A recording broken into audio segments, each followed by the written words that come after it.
esse era um relatório, digamos assim, preliminar, que a esse relatório haveria uma fase de contestação,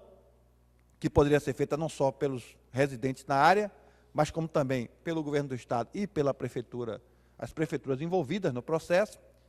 e que, após esse período de contestação, haveria uma manifestação de uma comissão formada, né, por antropólogos, juristas e outras personalidades do Ministério da Justiça, e essa comissão teria, né, o poder de ou confirmar o conteúdo do relatório, e se assim o fizesse, se iniciaria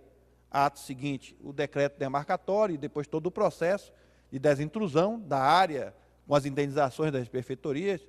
e todo o processo que se segue a isso, ou esta comissão teria o poder de recusar o relatório. Na verdade, esta comissão não pode, digamos assim, dizer, olha, tem excesso aqui, não tem aqui, diminua aqui. Não é este o poder que essa comissão tem. Ou ela aceita integralmente o estudo que está colocado no relatório, ou ela aponta que há erros na elaboração do relatório e devolve para a FUNAI para fazer um novo relatório. Esse é o procedimento que se seguir. E eu, inclusive, manifestei ao governador o meu ponto de vista de algumas preocupações. A minha secretaria, dentre as coordenações dela, está a coordenação dos indígenas, as políticas para a população indígena, de uma certa forma, são produzidas na minha secretaria, e, portanto, eu estava, digamos assim, dos dois lados do conflito. Procurei, inclusive, o coordenador, pedi uma nota técnica ele também que pudesse subsidiar, mas, de fato, desde o primeiro momento, a partir da experiência dos Quiriris de Banzaê, do que eu acompanhei também longamente a experiência dos Pataxós, lá em Pau-Brasil também, eu manifestei ao governador, não só que haveria esse rito, portanto, que ele poderia alertar aos poceiros e proprietários que haveria esse momento para esta contestação e para esse momento de discussão do conteúdo do relatório, como também poderia haver um segundo momento, caso esta comissão recusasse o relatório, para haver um novo processo. Mas eu adiantei, inclusive, no meu relatório, na minha nota técnica ao governador,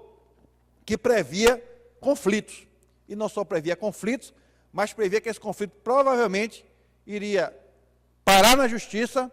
e poderia demorar muitos e muitos anos, como demora, inclusive, a situação dos Pataxós lá da região de Pau-Brasil. Evidentemente que nós não queremos conflito, o governador não quer conflito. Eu quero até dar um testemunho pessoal em relação à impressão que o governador Jacques Wagner voltou, inclusive, quando teve com a representação de vocês, quando teve pela primeira vez na região a oportunidade de ter contato com essa situação. Viajei com o governador algumas vezes e nós conversamos sobre essa questão e o governador voltou profundamente sensibilizado, tocado com a situação de pequenos poceiros, de pequenos proprietários que habitam na região,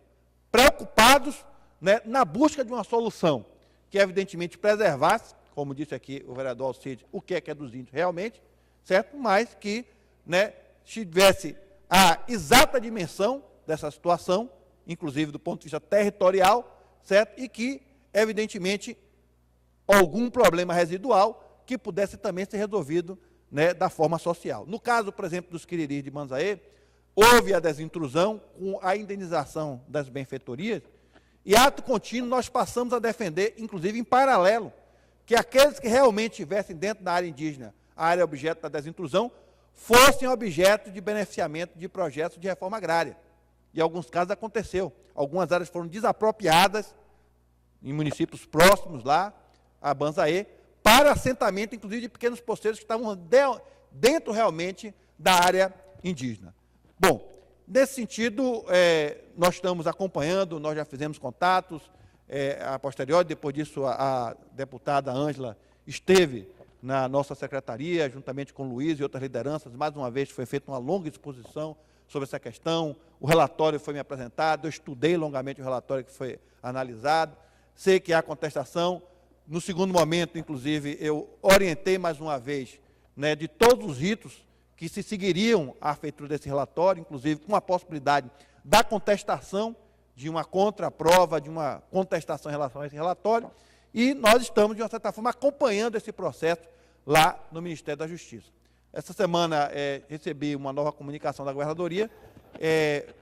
me informando do desejo dos senhores, né, e as senhoras de estarem com o governador Jacques Wagner. O governador Jacques Wagner não se recusa a receber qualquer tipo de comissão, está profundamente sensibilizado com esse assunto, está profundamente tocado, preocupado com a construção de uma solução. Acompanhei pela imprensa a audiência pública que foi realizada na Comissão de Agricultura da Câmara Federal, que debateu também esse assunto. Acompanhei, inclusive, com atenção as manifestações ali que foram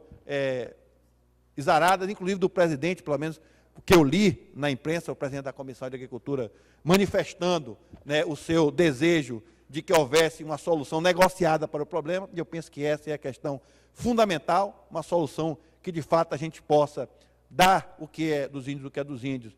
e também saber qual é a dimensão exata do que é deles, e, evidentemente, responder às questões dos que moram na terra lá, seja, né, mantendo os que podem ser mantidos, seja indenizando as benfeitorias e, eventualmente, inclusive, defendendo a mesma solução que aconteceu lá em Banzaí, que aqueles que perderam suas terras não só têm o direito às suas indenizações, mas também têm o direito a novos assentamentos, e o governo tem a obrigação de desapropriar áreas e assentar os que estão lá, porque essa é uma solução que tem que ser efetivamente realizada. Agora, tem uma questão que para mim é essencial. Ontem, inclusive, mantive contato com o Ministério da Justiça, porque o governador me pediu que representasse ele nessa audiência, e o governador, quando essa questão tiver num momento em que a gente possa ter uma definição mais concreta, o governador deverá receber a representação dos posseiros e proprietários. Mas ontem, inclusive, eu conversava com o pessoal do Ministério da Justiça, com o doutor Luiz Paulo, que é o secretário executivo do Ministério, e manifestei a minha posição pessoal, não é a posição do governador. O governador está analisando, ele como governador da Bahia, e eu até como secretário, manifestei a minha posição pessoal, de que achava, né, evidentemente eu não tenho nenhum tipo de influência na comissão que está analisando esse processo, mas que talvez fosse mais prudente nesse momento que a comissão devolvesse à FUNAI esse laudo para poder ele ser refeito, né, que talvez fosse a melhor solução, entendeu? Porque essa devolução implicaria num outro momento, num momento que a gente pudesse, de fato, né, fazer um processo mais amadurecido, a partir, inclusive, do contraponto, porque se assim acontecer, se de fato esta comissão chegar a devolver o processo para que o laudo seja refeito, é porque há um reconhecimento de que há problema na sua feitura e de que é preciso que haja realmente um estudo mais aprofundado, que todos os elementos sejam considerados, que todas as partes sejam ouvidas e que a gente busque uma solução negociada para a resolução do conflito. E eu diria mais ainda, desde o primeiro momento, seja porque recebi telefonemas de deputado, como Geraldo, como Ângela e outros, manifestando preocupação, seja porque o governador também, quando me consultou sobre essa matéria, eu, inclusive, opinei a ele, e essa é a opinião do governador também, que esse estudo, esse laudo, não é um laudo definitivo, do ponto de vista de dizer, entendeu, que não se constitui como um laudo definitivo, e, portanto, não é um laudo autorizador de qualquer tipo de demarcação. E porque, no primeiro momento, quando o laudo foi divulgado, gerou-se uma certa insegurança na área, inclusive com a possibilidade até de ocupações para, digamos assim, tornar prática o que estava dentro do laudo. Então, a determinação do governador foi de que houvesse, né, a segurança da manutenção da situação do status quo que existe até o presente momento, até, de fato, uma solução definitiva, que viria com, de fato, o decreto demarcatório, e aí, com o decreto demarcatório, todos os processos que se seguem a esse processo. Então, o laudo, e eu disse isso para Luiz, disse para a Ângela que esteve comigo, disse para Geraldo que me ligou algumas vezes, o laudo não autoriza, certo? Nenhum tipo de ação de ocupação ou nenhum tipo de ação no sentido de promover, digamos assim, reintegrações, do ponto de vista dos que não estão na área. Mas, de uma certa forma, o laudo, e isso eu tenho consciência e tenho informações de que algumas decisões judiciais em relação à manutenção, certo, dos que estão na área hoje, que também não é uma decisão no sentido definitivo, mas no sentido de garantir a posse até, de fato, a situação ficar efetivamente definida. Então, concordo, acho que é um problema social muito grande, porque envolve pequenos posseiros, envolve pequenos proprietários, envolve proprietários de terra também, envolve pessoas que estão na área lá, que têm uma origem indígena. Eu estava até um pouco olhando daqui, e estava olhando para a minha